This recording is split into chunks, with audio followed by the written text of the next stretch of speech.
नमस्कार दोस्तों, अपने थोड़ा सा एक बचा था समास, अव्यय भाव। समास से पहले आपको अव्यय भाव समास से पहले उपसर्ग आने जरूरी है, तो थोड़ा सा उपसर्ग पढ़ लेते हैं, उसके बाद देखते हैं। देखो, उपसर्ग में अगर आपको संधि आती है तो उपसर्ग आते हैं, वरना आपको उपसर्ग नहीं आते। संधि और उपसर्ग में क्या भेद है, बस वही बताऊंगा मैं। देखो, अभी आप इतना पढ़ के आए, उपसर्ग जो शब्द के पहले लगते हैं बाद में प्रत्यय होते हैं, वो सब समझते हो। जैसे हार शब्द है, हार से पहले एक उपसर्ग लगाओ, आ बन गया आहार। हार से पहले एक उपसर्ग लगाओ, प्रति बन गया प्रतिहार। यानी शब्द का यहां हार का कुछ और अर्थ है, प्रतिहार का कुछ और अर्थ है, यानी बार बार अर्थ बदल जाता है अगर आप उपसर्ग लगाते हो। चलो छोड़ो, हमें उपसर्ग पढ़ने हैं। मैं देखो, मूल उपसर्ग कौन से हैं और उनमें से संधि में क्या अंतर है वो समझाता हूं। देखो, आ, अव, उप, अप, अपि, अभि, अति, अधि, अनु, सम, सु, नि, वि, निर, निस, दुर, दुस, पर, परा, प्रति, परि। ऐसे के ऐसे याद करना है आपको, लिख के याद करना है। कौन कौन सी चीजें ध्यान रखनी है। नंबर एक बात, सब उपसर्गों के अंतर मात्राएं छोटी आएगी। देखो क्यों जरूरी है। जैसे उसने शब्द दिया आपको अतीत, वो पूछेगा अतीत में कौन सा उपसर्ग है, वो एक बार अति बड़ा लिखेगा, एक बार छोटा लिखेगा। अब जिसको नहीं पता वो देखा यहां अति बड़ा है, बड़े वाला हो गया, नहीं। देखो, सब उपसर्गों में मात्राएं छोटी आएगी। आप लिख लिख के याद करना। और कौन सी चीज ध्यान रखनी, पहली तो आप इसको 2-3 बार बोलोगे, याद हो जाएगी। आ, अव, उप, अप, अपि, अभि, अति, अधि, अनु, सम, सु, नि, वि, निर, निस, दुर, दुस, पर, परा, प्रति, परि। आ, अव, उप, अप, अपि, अभि, अति, अधि, अनु, सम, सु, नि, वि, निर, निस, दुर, दुस, पर, परा, प्रति, परि। आ, अव, उप, अप, अपि, अभि, अति, अधि, अनु, सम, सु, नि, वि, निर, निस, दुर, दुस, पर, परा, प्रति, परि। बस क्या चीज ध्यान रखनी है, कहां अंतर होता है उसमें। जैसे मैंने आपको यहां, जैसे कौन सा लू मैं, एक दुस ले लेता हूं।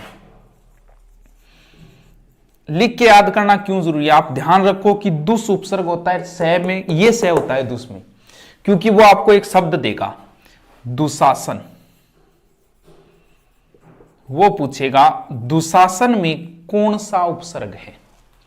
देखो ऑप्शन, नंबर पहला ऑप्शन बनाएगा दु,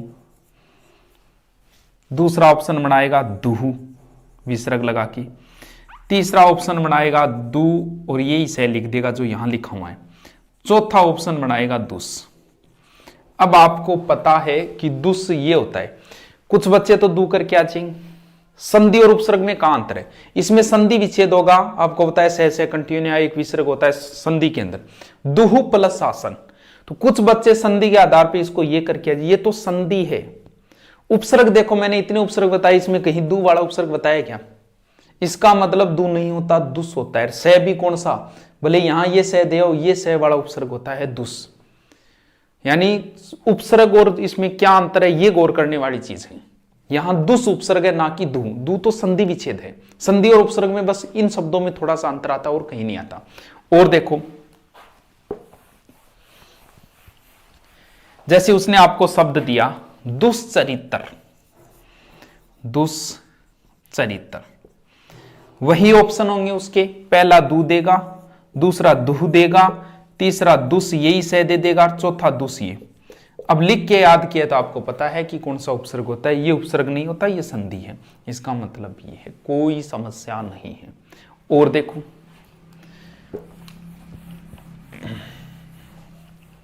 जैसे उसने शब्द दिया निःशुल्क दे दिया, निःशुल्क, पूछेगा आपसे उपसर्ग बताओ। पहला ऑप्शन वो सीधा नी देगा, दूसरा नहीं देगा विसर्ग लगाकर, तीसरा सीधा वो नी से लिख देगा और चौथे में ये से लिख देगा। अब देखो कौन सा है, लिख के याद किया है तो पता है कि ये से वाला विसर्ग होता है। अगर विसर्ग है तो ये है, निस है ना कि नी, निहि तो संधि विच्छेद इसका होगा, निहि धन शुल्क, जबकि विसर्ग इसमें निस है। यही चीज गौर करने वाली होती है संधि और उपसर्गों में। देखो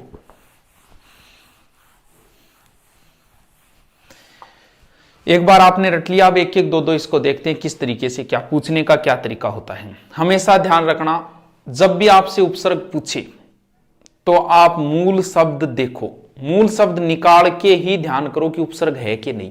मूल शब्द मेन चीज होती है। जैसे आपको शब्द दिया अनार, अब वो पूछ लेगा इसमें उपसर्ग है या नहीं। अब बच्चे क्या करते हैं, सोचते हैं एर नार, नार कोई अर्थ नहीं निकला, ये एक शब्द ही है, उपसर्ग नहीं है इसमें।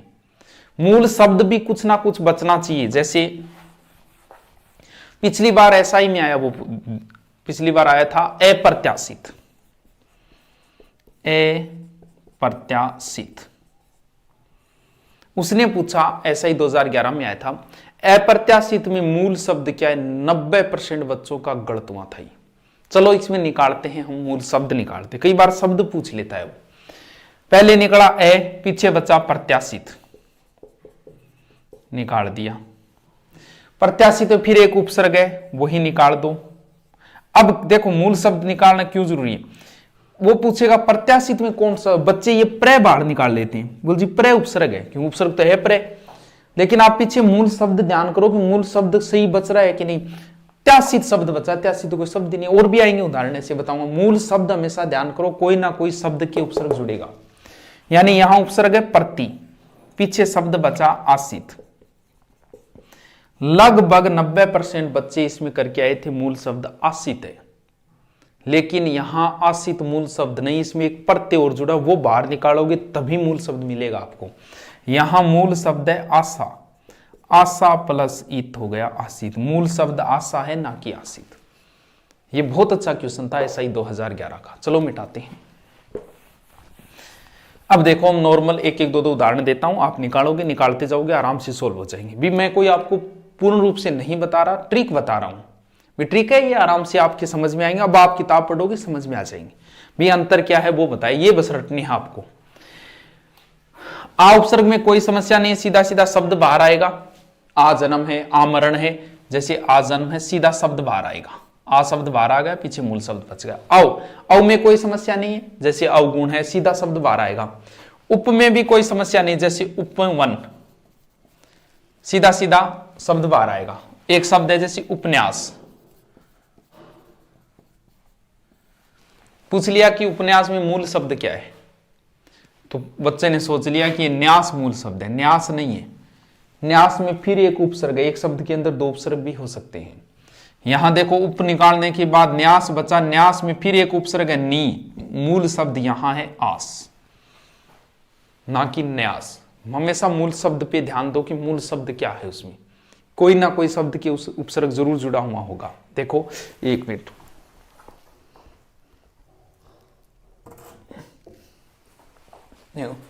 इसके सॉरी एक मिनट। अप में कोई समस्या नहीं होगी, सीधा सीधा शब्द बाहर आएगा। अपमान है, सीधा शब्द बाहर आ जाएगा, पीछे जो शब्द बचेगा वो हो जाएगा। अप शब्द है। अपी, अपी में कोई समस्या नहीं, सीधा शब्द बाहर आएगा, कोई तोड़ मरोड़ नहीं होगी। अपी धान है, जैसे धान मूल शब्द और अपी हो गया उपसर्ग। अभी, अभी में भी कोई समस्या नहीं है, लेकिन यण संधि का नियम से भी कई बार हो जाता है, जैसे अभ्यास। अब उसने पूछा अभ्यास में कौन सा, कई बच्चे ए करके आ जाते, अरे पीछे शब्द देखो, सही शब्द बच रहा है तो ही होगा। ए प्लस ब्यास, ब्यास क्या है, अभी उपसर्ग है, इसमें यण संधि का नियम लगेगा, अभी प्लस आस। यण संधि वाले जितने भी हैं वो सीधे निकलेंगे, बस विसर्ग में गड़बड़ होती है। अब देखो आगे क्या है, अति, अति में कोई समस्या नहीं, अति प्रिय, अत्यधिक, जैसे अत्यधिक है, यण संधि से आ जाएगा, अति प्लस अधिक। इसके बाद में आ गया, अति के बाद में अधि, सीधा शब्द बाहर आएगा, यण संधि के नियम से भी आ जाएगा, अध्यक्ष, अधि प्लस अक्ष, ऊपर बैठने वाला। कई बार ऐसे भी हो जाता है कि वो जैसे पूछ लेता है अधि उपसर्ग का क्या अर्थ है, तो आप उसको वाक्य में प्रयोग करके देखो, अध्यक्ष, कि वैसे तो पता नहीं होता, सबका याद नहीं रहता कि अव का क्या अर्थ है, उप का क्या अर्थ है, तो उसका प्रयोग करो। जैसे उप का पूछा तो आप प्रयोग करो कहीं, जैसे उप सरपंच, यानी सरपंच के नजदीक वाला, इसका मतलब नजदीक के लिए उप आता है। वैसे अध्यक्ष, तो आप शब्द प्रयोग करो अधि उपसर्ग वाला, अध्यक्ष, अधि प्लस अक्ष यानी ऊपर, तो ये थोड़ा सा कई बार पूछ लेते हैं, नहीं कम ही पूछते हैं भी इनका अर्थ क्या होता है, क्योंकि एक उपसर्ग के 2-2 3-3 अर्थ भी हो जाते हैं। इसके बाद है अनु, कोई समस्या नहीं, सीधा शब्द बाहर आएगा, जैसे अनुज है, अनुकरण है। सम में कोई समस्या नहीं, बिंदी वाला होगा, जैसे सम्मान है, संसार है। सु भी सीधा सीधा बाहर आएगा, सुयोग, सुगम, सीधे। नि, निषेध, निवारण, सीधा बाहर आएगा। वी में कोई समस्या नहीं है, जैसे विशेष वगैरह, सीधा विदेश है, सीधा बाहर आएगा। निर, नी और निर का एक तो ध्यान रखना, कहां नी होगा कहां निर होगा। जैसे शब्द दिया उसने निर्बल, आप नी भी करके आ जाओ, मान लो आप ये नी करके आ गए निर्बल में, तो आप पीछे मूल शब्द देखो क्या बच रहा है, रब्बल बच गया। तो बल के लगा है, ये बल के लगा, इसका मतलब रह भी इधर आएगा, इसमें होगा निर प्लस बल। अब जैसे उसने आपको शब्द दिया निर्बल में कौन सा उपसर्ग है, वही ऑप्शन उसके फिक्स, पहली बार नी देगा, दूसरी बार नहीं देगा, तीसरी बार निर देगा, चौथी बार कुछ और बना दिया। अब आपको पता है कि मैंने बता दिया इनमें नहीं है उपसर्ग वाला विसर्ग वाला, तो इसका मतलब इसमें निर उपसर्ग होता है, नी तो होता ही नहीं, बस उपसर्ग संधि विच्छेद इसका होगा निहि प्लस बल।